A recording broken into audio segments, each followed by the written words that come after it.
Hi, this is Andy Mattingly with this week's Save It Up Moment, and I want to talk about some frauds and scams you need to make sure that you avoid, especially as we start moving into the holiday season.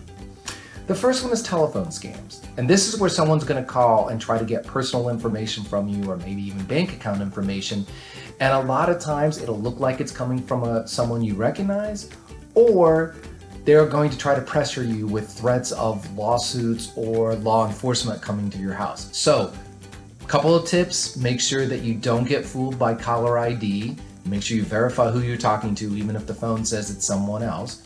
And secondly, don't take immediate action, because there's never going to be a time that you need to take immediate action and give up information to make sure that you don't get in trouble.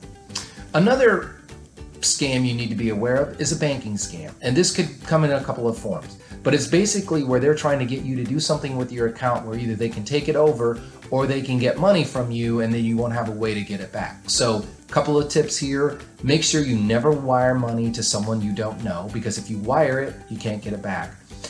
And the second thing is, never deposit a check from someone you don't know or a company that you don't know for a reason that you shouldn't have got the check.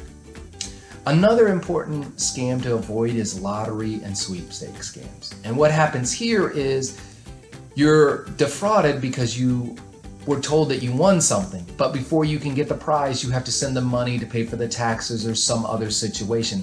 And that's just not the case if you win a lottery or sweepstakes. So don't ever pay for taxes or a fee to receive a prize, and don't provide financial information to get a prize.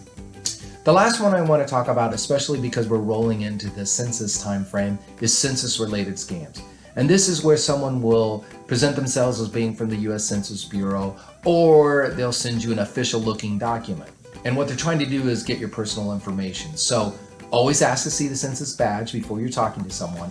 And secondly, never give out your full Social Security number, your mother's maiden name, or any other personal information, because you don't need to give that information out for the Census Bureau to be able to do their job.